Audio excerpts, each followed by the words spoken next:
Hello, hello, this is Simone. Today I want to finally update you on how my journaling is going. And as you can see, the last time, I think I already shared it on some updates, but in the beginning of the year, I started out in an A6 journal. The first one I had was a Stalogy that I did not like very much.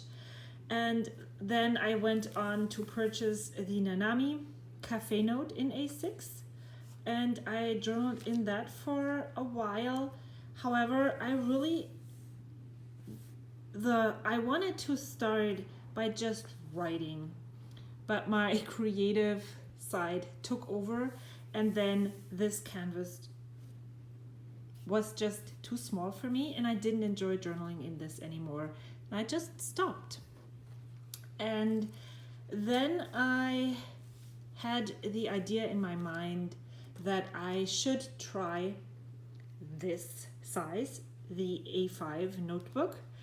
I really enjoy watching Mitz from My Life Mitz and the way she journals in her Hobonichi, and that was so inspiring to me that I finally started to use this on May 10th of this year. And I have been journaling on and off ever since in this notebook.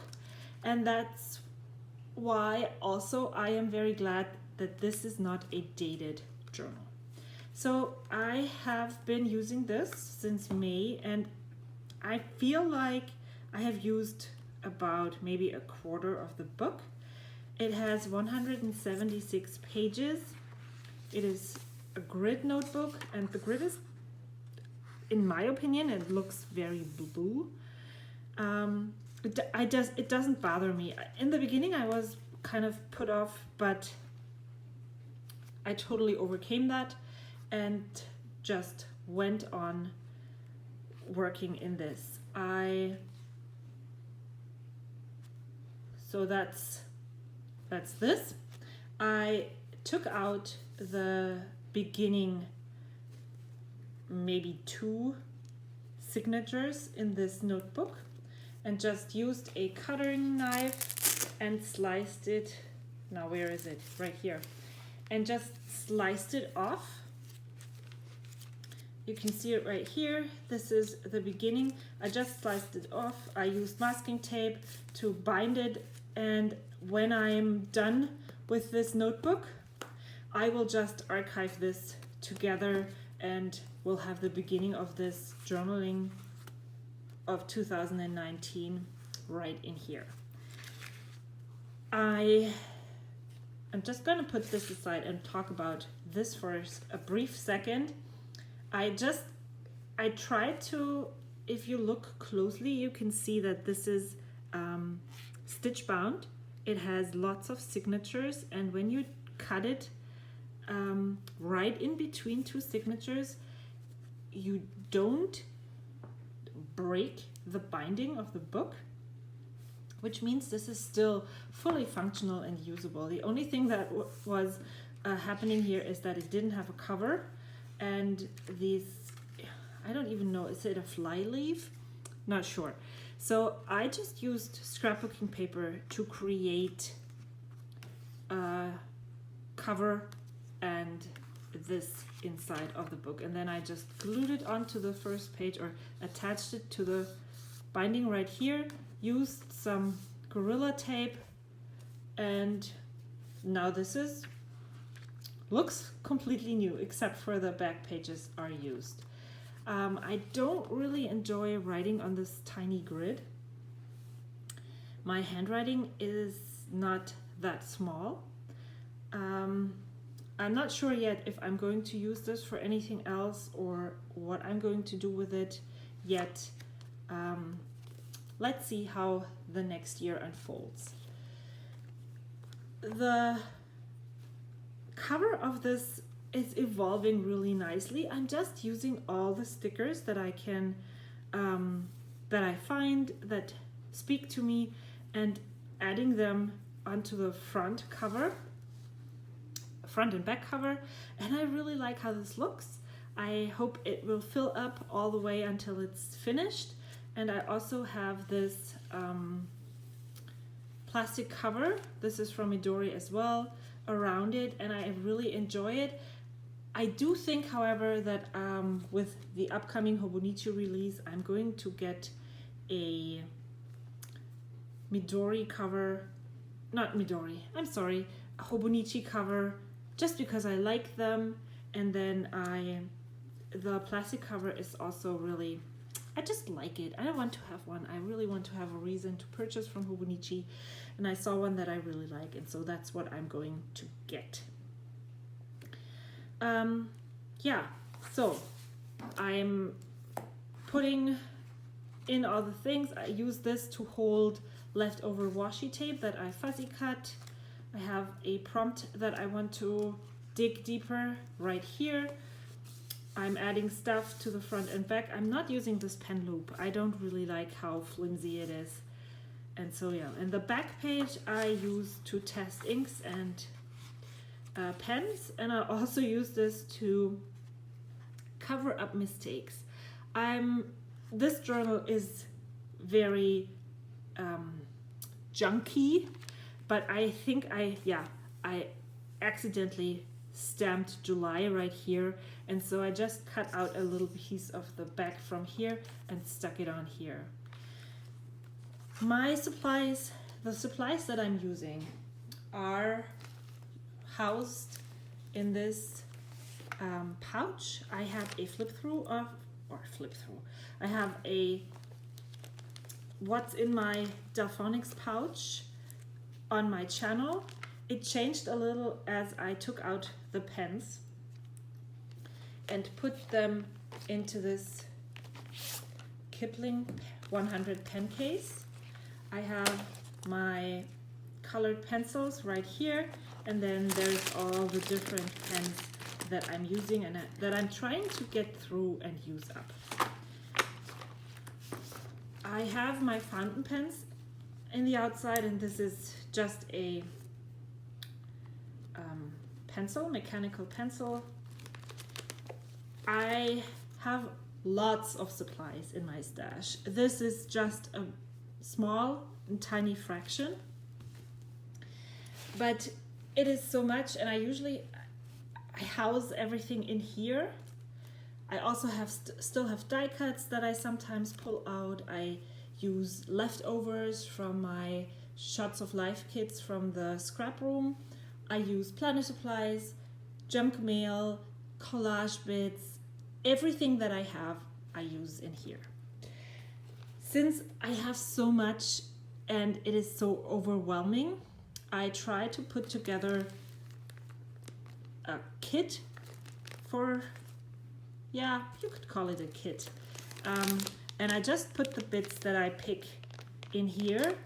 And when throughout the month, this gets more and more, and I go through this like maybe once, twice a month, and look through all the things, decide if I want to keep them or give them away. And this way it's keeping it fresh, but also limited, so I'm not overwhelmed. I couldn't resist subscribing to the Sticky Club, and so this is definitely going to be in here until the end of the month. And then once the new one gets here, I might also go through, give away things, and just put them in here. And yeah, this is just a glycine bag. Maybe I'm going to reuse this washi tape, that's why it's in here. And then I also swap out different stamp sets. This one is a new purchase and the others are older, and I just rotate them out in order to use them, because I do enjoy stamping, I just don't do it often enough. And then I also have these two stamps sets. Those are from Ellie Studio. I love using big date stamps, and I love having them in there, and they are permanently in this pouch. So that's for the supplies. I also love using watercolors. I have a travel palette in my pouch. When I'm home, I usually use my bigger White Nights St. Petersburg watercolors. They are amazing. I love how creamy they are. So those. And I guess I use this ink. I have thought it wouldn't bleed through the pages. It just ghosts, but sometimes it looks like it's bleeding. Like here, this is a really bad ghosting, but I still just use it. And that's, a new thing that I purchased just recently is this stencil. I will link it in the description box below. I got it through Amazon. John Rush shared it in one of his videos, and I already used it right here. And I really like the size, and I'm so happy I made the purchase. So how do I journal? I started out by just adding stuff. The first step I usually do is just add on watercolor, and I do this multiple pages in advance. You can see here I started by putting down blue watercolor. There's some red. This is all the watercolor that is on there for right now. But when I have the urge to be creative, but I don't have a lot of time, this is awesome. It's just wetting your brush, choosing a color, and then randomly putting the watercolor down on the pages. And then, or here, for example, I was creating this page. I had a strip left over, and I just put it down here. And then when I'm at this page, something might just develop. And then just by flipping through this right now, you can see I really do like working in the same color scheme. And so I'm looking for strips and things and little teeny tiny stickers that I can add. I really enjoy using different kinds of lettering and watercolor lettering. This is a pencil. I started in June, I started to add some kind of a title. So this is June. Then I also have kind of like a title page for July. And what I'm going to do is I'm just going to flip through and share with you what I'm doing, how I'm doing things. And I hope you enjoy and feel inspired to dig in and dive in yourself. I tell my sons, because I really want them to express themselves creatively in some sort of way. This is not something that, well, I do follow some design rules, but it's something you just need to start, because if you don't start, you will never know how it looks. And just let yourself be guided by your own intuition. Some pages you won't like, some pages you will. And the more you do it, the more you just let yourself free, the more practice you get, and the more it will look like something you will like. So yeah, I'm just using what I have. Sometimes I use this, sometimes I use what's on my desk right now. My son drew a picture that I put in here. As I said, I really enjoy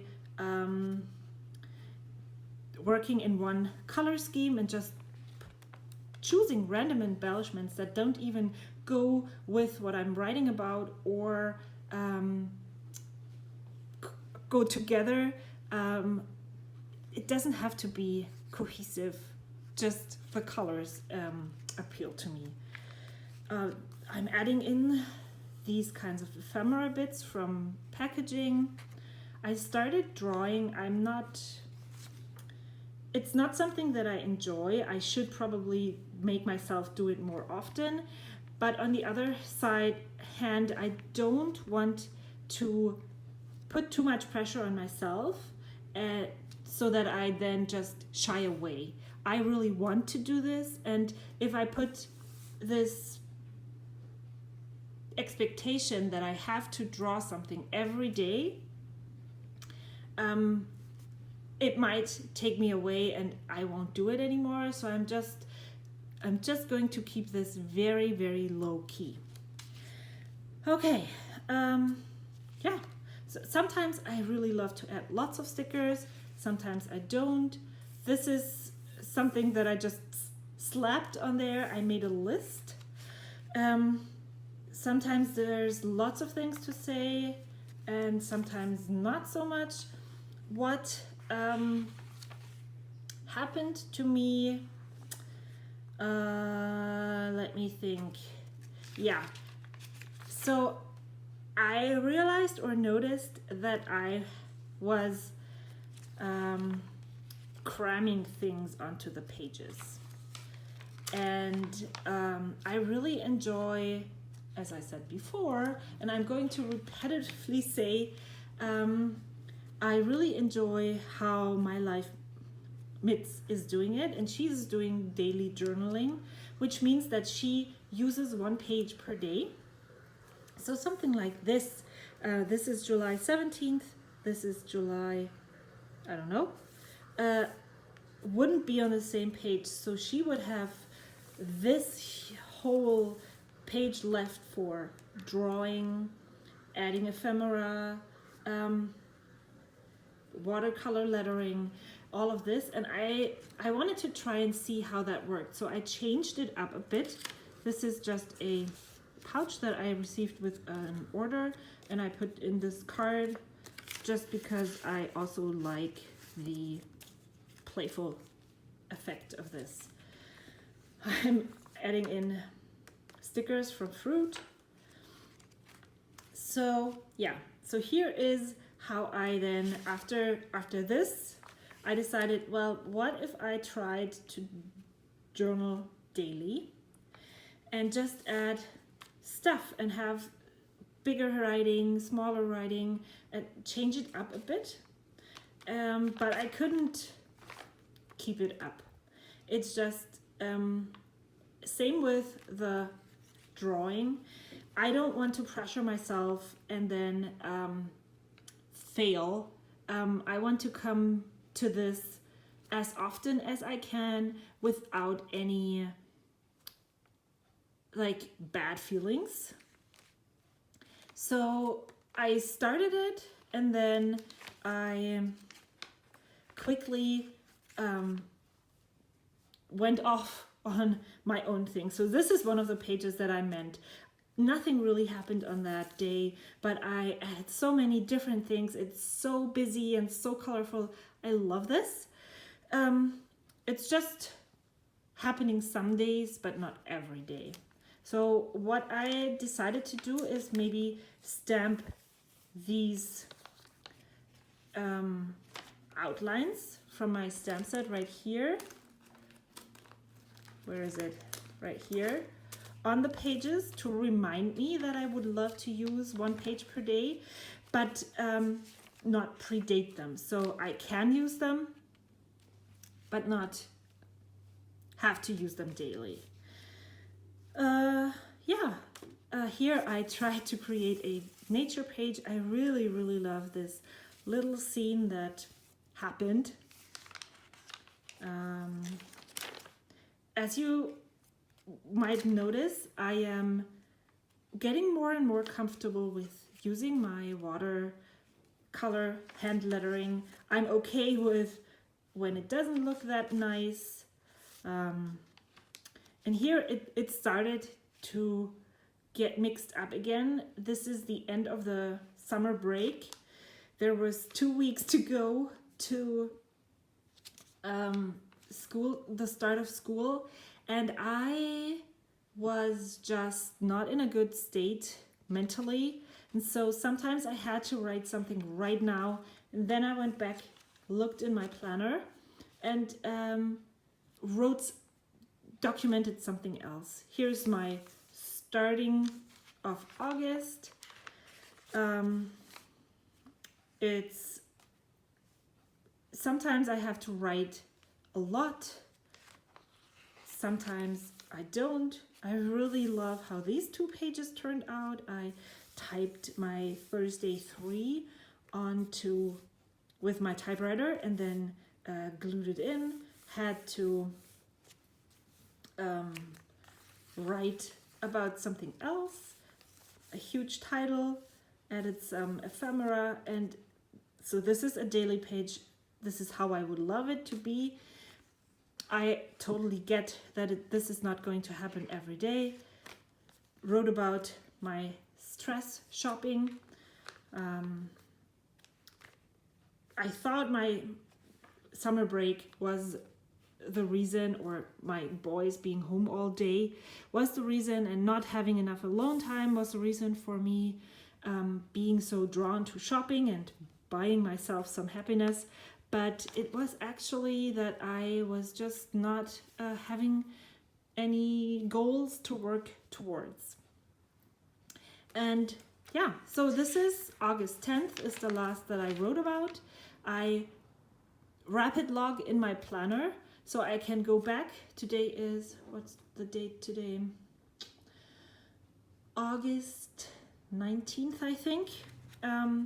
I can go back into my planner and find the things that I would love to have in here and journal about. And then, yeah, so